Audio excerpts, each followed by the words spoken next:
Hi, thanks for joining me. Today I'm doing a pickups video, and I'm excited about this stuff. Definitely got some cool things here. But just an FYI, I've been a little up and down today. I'm not really feeling 100%, so that might come through in the video, and that's just going to be how this video goes. So for starters, I'm going to start off with a little bit of anime here. You guys might remember if you watch my anime I watched videos. That I talked about this already. This is the Ranma 1/2 third season Blu-ray box set, and I've been having so much fun catching up on Ranma 1/2. I don't think I'd ever really seen much past the first two seasons, so this is was a real treat for me. Just kind of seeing stuff that I hadn't seen for Ranma 1/2, and it was also just a really good season, I thought. So really enjoyed that one. I can't wait to see the new ones that are coming out. There's another one coming up in December, so before we know it, I think probably by spring summer next year they'll probably all be out. So definitely enjoying watching those. The next one here was something I found at Newbury Comics. And I got a really good deal on this. I don't even remember if it was used or new. I almost think it might have been new. But that's Silent Mobius, the motion picture. This is another classic from back in the day. This is circa 1991.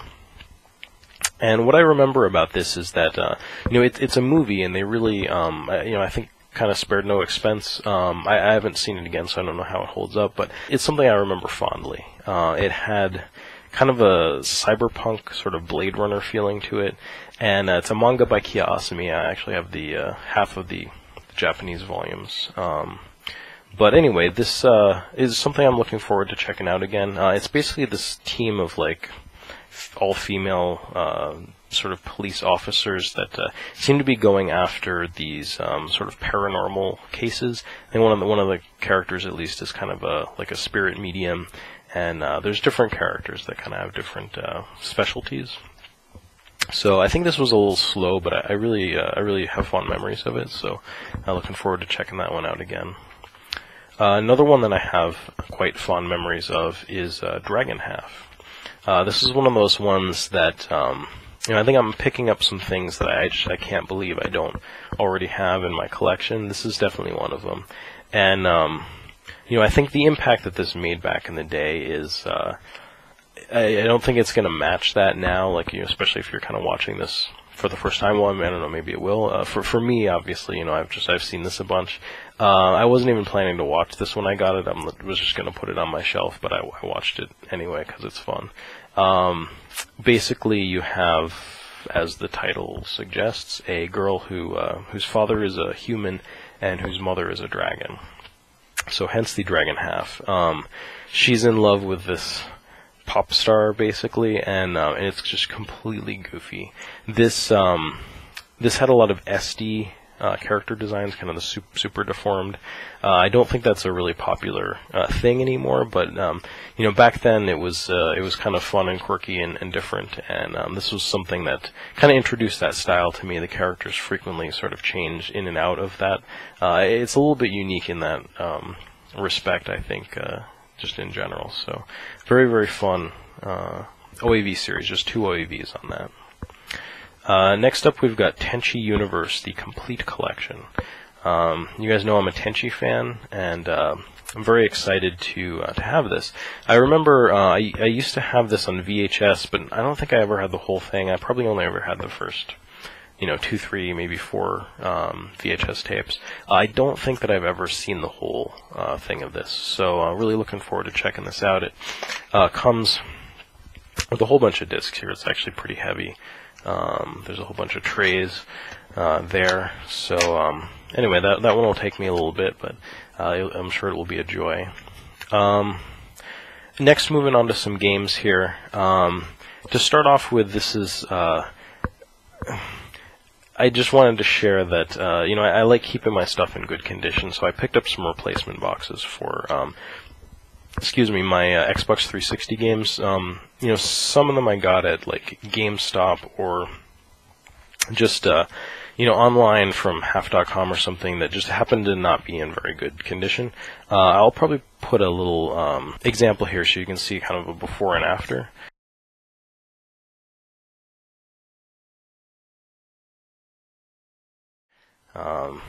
But here's this one, and I've got them in a plastic cover, so it's a little bit deceptive. But the case underneath this is essentially looks just like you would expect. It's practically like new. These are pretty nice replacement cases.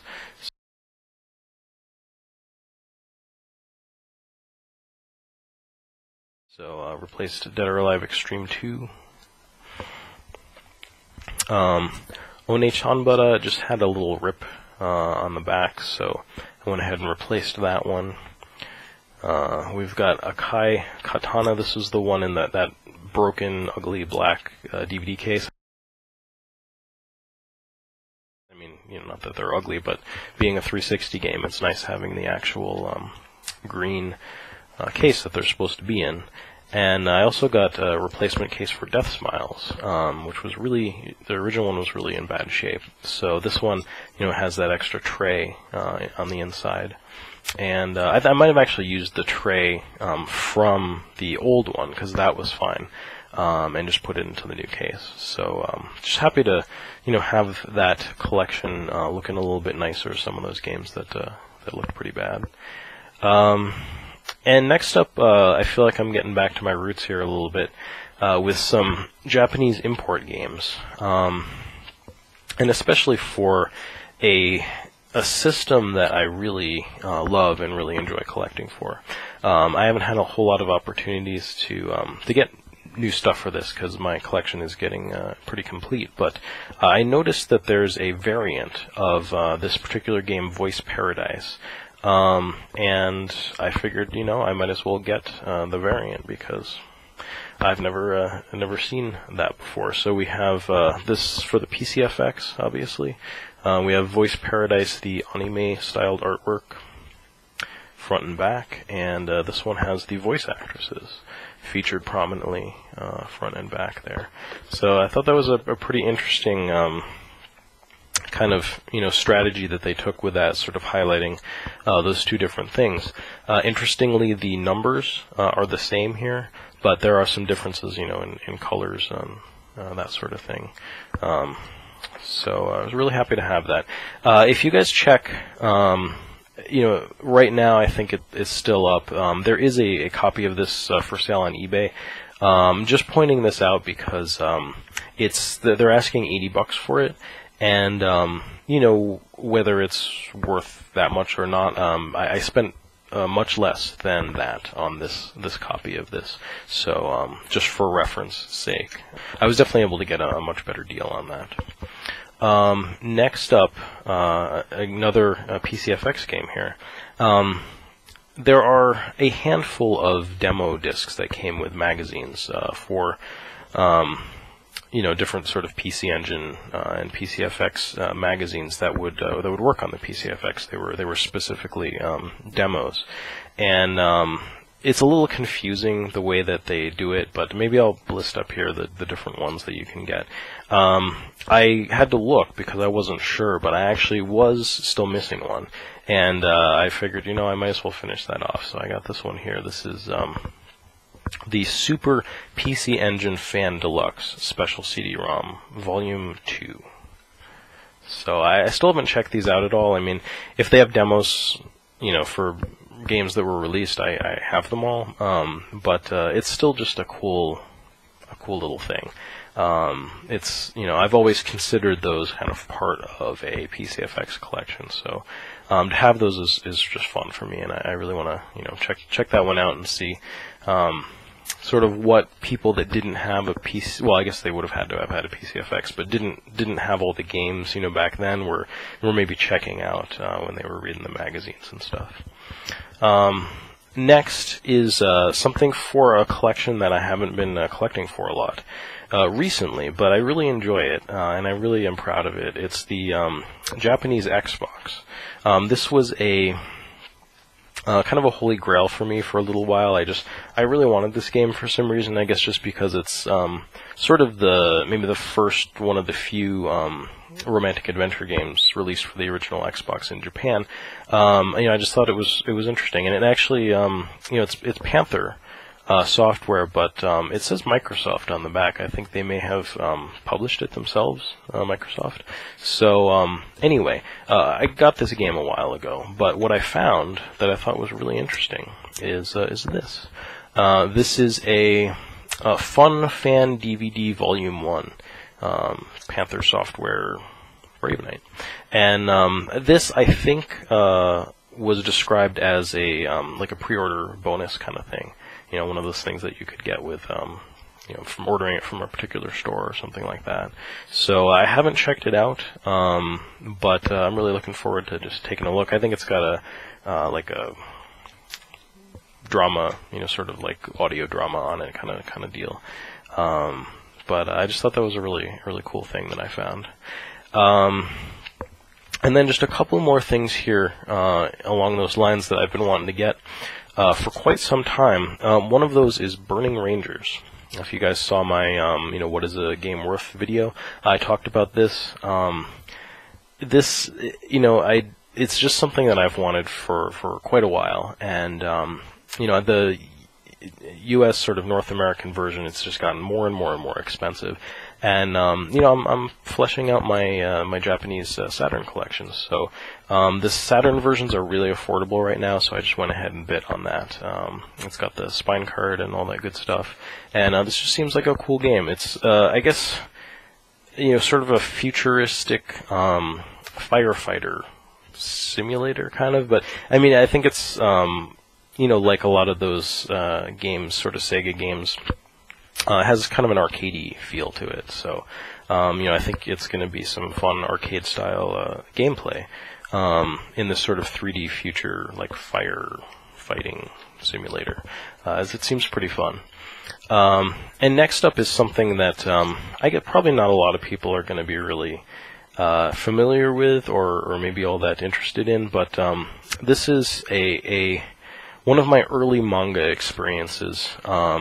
When I was sort of just getting into that. Viz was releasing this here, and I just loved it so much. Gundam, Martian Memory. This is it was called Battle Angel Alita here. They changed her name and they added that to the title, which was really interesting. But I can't really fault them for it. It has a nice ring to it. I guess that was the main thing. But they had this PlayStation game, and I always thought it would be the coolest thing to be able to play this and understand it. So I feel like this is one of my wish fulfillment things. Just for one, owning this game, and then two, being able to play it. And I feel like now I would understand a lot of what's going on in this. I might have even back then been able to just do pretty well based on what I knew about the comic and that sort of thing. But I also I have a script for this. One of the guys that I work with fan translating games sometimes, he actually dumped a script from here. I don't know how complete it is, but I've been picking away at it over time, and who knows, maybe someday we'll make a patch for this so people can play it in English.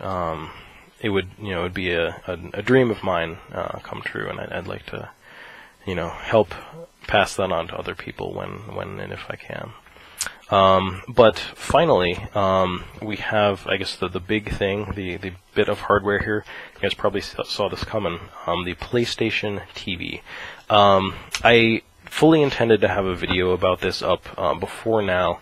It's just the past few nights, and it just hasn't been good for me to capture footage and just go through all that. It's make it sound like it's this huge pain, but in a way it is. It takes some work, and I I'll get to it soon here. I really want to show off you know, some of the Vita stuff I've been playing, and I want to talk about the I got a little converter box to convert from HDMI to component. And it looks like it's working out really well. You know, it's the audio was a little low, but I definitely had no problems capturing it. So I'll talk more about that and give you guys the skinny on that. So I just really happy to have this, mostly to, you know, to capture footage, but I'm curious to see how you know, how I use it. And you know, I always maintained that I really wanted to be able to play Vita games on the TV, and this is how. So I think that's excellent. So anyway, thank you very much for watching. I hope you'll join me again for more video game and anime related videos. Catch you next time.